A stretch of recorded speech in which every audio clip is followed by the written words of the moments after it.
সদ্যঘোষিত অসম লোকসেৱা আয়োগৰ চূড়ান্ত পৰীক্ষাত উজলিল ডিব্ৰুগড় উদয়পুৰৰ সিদ্ধাৰ্থ শংকৰ সোণোৱাল 15 সংখ্যক স্থান দখলেৰে ডিব্ৰুগড়লৈ কঢ়িয়াই আনিলে গৌৰৱ।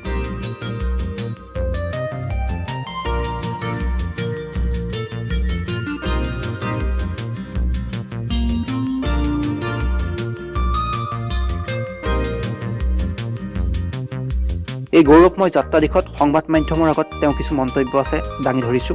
অনুভৱটো যথেষ্ট ভাল ভাল পজিশ্যন এটা পাম বুলি এক্সপেক্ট কৰিছিলোঁ লিষ্টত নাম থাকিব বুলি বাট 15th ৰেংক সঁচাকৈ বহুত বেছি ভাল হয় আৰু ভাল লাগিছে বহুত সেইটো কাৰণে। অধ্যয়ন কেনেকৈ কৰা হৈছিল? অধ্যয়ন মই পঢ়ি আছিলোঁ আৰু বহুত বছৰ ধৰি লওক 2015-16 মানৰ পৰা প্ৰিপাৰেশ্যন ষ্টাৰ্ট হৈছিল আৰু তেনেকৈ ছেকেণ্ড টাইম এইবাৰ মই দিছোঁ। ইয়াৰ আগতে দিছিলোঁ মই APSC, তো তাতে মই ইণ্টাৰভিউ ৰাউণ্ডলৈকে গৈছিলোঁ। চ' তাৰপিছত সেইটো নোহোৱাৰ পিছত আকৌ মই প্ৰিপাৰেশ্যন ষ্টাৰ্ট কৰি তো 2018ৰ এক্সামটো দি এতিয়া এনেকৈ ৰিজাল্ট পাইছোঁ। কিবা কোচিং কৰা হৈছিলে নেকি? কোচিং মই ইনিচিয়েলি যিহেতু মোৰ বেকগ্ৰাউণ্ডটো বেলেগ আছিল, ইঞ্জিনিয়াৰিং বেকগ্ৰাউণ্ডৰ আছিলে, চ' ইয়াত বিষয়বস্তু মই বেলেগ লৈছিলোঁ ছাবজেক্ট। চ' সেইখিনিৰ লগত টাচত আহিবলৈ মই দিল্লীত কোচিং কৰিছিলোঁ ফাৰ্ষ্ট 2-3 ইয়াৰ্ছ তাতে কৰিছিলোঁ। তাৰপিছত ইয়াতে নিজে প্ৰিপেয়াৰ কৰা আৰু আনচাৰ ৰাইটিঙৰ কাৰণেও ইয়াত মই এটা হেল্প এটা লৈছিলোঁ। তেনেকৈ এটা দীঘলীয়াৰ যাত্ৰাৰ পাছত গৌৰৱ কঢ়িয়াই অনা হৈছে।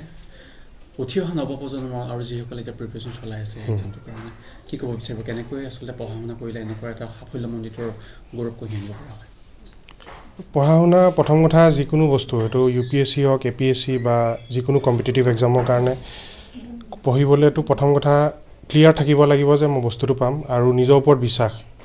মানে যদি চবেই যদি কৈ দিয়ে মানে নহ'ব, তথাপি মানে নিজৰ যিটো বিশ্বাস সেই বস্তুটোৱে লৈ যাব আচলতে, তাৰ বাহিৰে একো নাই।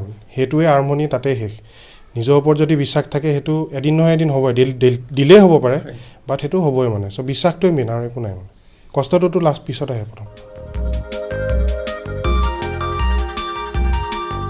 ডিব্ৰুগড় চকিডিঙি উদয়পুৰৰ নিবাসী তথা কেন্দ্ৰীয় চৰকাৰৰ অৱসৰপ্ৰাপ্ত বিষয়া হেমন্ত সোণোৱাল আৰু অৱসৰপ্ৰাপ্ত শিক্ষয়িত্ৰী মাধৱী সোণোৱালৰ সন্তান সিদ্ধাৰ্থ শংকৰ সোণোৱালৰ এই গৌৰৱময় যাত্ৰাৰ দিশত সমগ্ৰ ডিব্ৰুগড়বাসীয়ে তেওঁলৈ শুভেচ্ছা জ্ঞাপন কৰিছে। এই দিশত সিদ্ধাৰ্থ শংকৰ সোণোৱালৰ মাতৃ মাধৱী সোণোৱালৰ কিছু মন্তব্য আছে, মন্তব্য আপোনালোকলৈ আগবঢ়াইছো।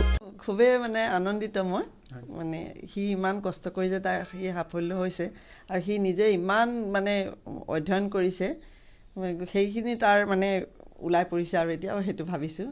মই প্ৰথম বিস্তাৰৰ মাক হিচাপে ভাবিছিলোঁ থাকিব বুলি, কিন্তু 15 থকাৰ কাৰণে মই বেছি মানে ভাল লাগিছে আৰু আমাৰ সন্তানৰ এই গৌৰৱময় যাত্ৰা দিশত সিদ্ধাৰ্থ শংকৰৰ পিতৃ হেমন্ত সোণোৱালে কিছু মন্তব্য দাঙি ধৰিছে। এই মন্তব্য আপোনালোকলৈ আগবঢ়াইছো। অনুভৱ যথেষ্টখিনি কষ্ট কৰিছে, তাৰ সাফল্য কষ্টৰ ফল পাইছে সি। প্ৰতিভাখিনি যিখিনি প্ৰতিভা আছে সেইখিনি তাৰ প্ৰতিফলন কৰিছে। আমি যথেষ্ট সুখী তাক লৈ। কেনেকুৱা ধৰণৰ আচলতে আপোনালোকৰ ফালৰ পৰা যিটো অধ্যয়ন কৰি থকা সময়খিনিত গুৰুত্ব দিবলগীয়া হয় পিতৃ মাতৃ হিচাপে? যথেষ্টখিনি গুৰুত্ব বিশেষ দিব লাগে। সি নিজেই পঢ়িছিলে, আমি তাক ক'বলগীয়া হোৱা নাছিলে। আৰু তাক পৰামৰ্শ দিছিলোঁ, যিখিনি পঢ়া ভালকৈ পঢ়িবি, ফাং ফুং নকৰিবি। ইফালে সিদ্ধাৰ্থ শংকৰ সোণোৱালৰ এই গৌৰৱময় যাত্ৰাৰ দিশত তেওঁ ওচৰ চুবুৰীয়া কিছু শুভেচ্ছামূলক বাৰ্তা আছে, আপোনালোকৰ ওচৰত দাঙি ধৰিছোঁ। ওচৰ চুবুৰীয়া হিচাপেতো বহুত গৌৰৱ অনুভৱ কৰিছোঁ, যিহেতু তেওঁৰ এই যাত্ৰাত, মোৰ ভাইটিয়ে হয়, তেওঁৰ এই যাত্ৰাত তেওঁ যি কষ্ট কৰিছে তেওঁ অকলে কষ্ট কৰিছে, কিন্তু আজি তেওঁ যেতিয়া 15 নম্বৰ স্থানত আছে, শীৰ্ষ স্থান বুলি ধৰি লৈছোঁ আমি, সেইটো 15 নম্বৰ যিহেতু শীৰ্ষ স্থান হয়, তেওঁ শীৰ্ষ স্থান লাভ কৰাৰ কাৰণে আমি বহুত গৌৰৱ অনুভৱ কৰিছোঁ। সেই অনুভৱটো ধৰক আমি বক্তব্যৰে বা কথাৰে আমি আপোনালোকৰ ওচৰত বুজাব নোৱাৰোঁ, কিন্তু আমাৰ সমাজৰ কাৰণে, আমাৰ ওচৰ চুবুৰীয়া হিচাপে তেওঁ গৌৰৱ কঢ়িয়াই আনে।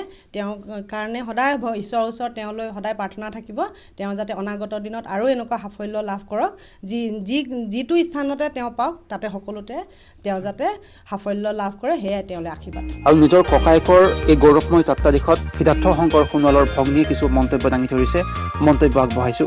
বহুত ভাল লাগিছে, সি বহুত কষ্ট কৰিছিল, আমি নিজে দেখিছোঁ।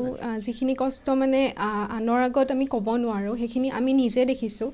মানে কিছুমান বস্তু আমি তাৰ পৰা শিকিবও পাইছোঁ, সেইখিনি ভাল লাগিছে। মানে এটা ডিছকাশ্যন টাইপো আমাৰ লগত হৈছিলে আৰু ছায়েন্সৰ বেকগ্ৰাউণ্ডৰ যিহেতু সি আছিলে, তো এটা আৰ্ট ষ্ট্ৰীম লোৱাটো যথেষ্ট দিগদাৰী হয় বা টাফ হয়।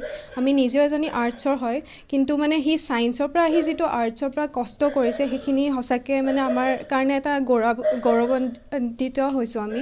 আৰু প্ৰাউড লাগিছে দাদা হৈ পেলাই যিটো এটা পজিশ্যন পাইছে, আৰু 15th ৰেংক চিৰিয়াছলি এটা নোট ৱৰ্ডি হয়, আৰু সেইকাৰণে আমাৰ খুবেই ভাল লাগিছে। আৰু এইদৰে আজি ডিব্ৰুগড়লৈ গৌৰৱ কঢ়িয়াই অনা সিদ্ধাৰ্থ শংকৰ সোণোৱালৰ গৌৰৱময় যাত্ৰাত এইদৰে সকলোৱে কৃতজ্ঞতা জ্ঞাপন কৰিছে। News desk report RVTV।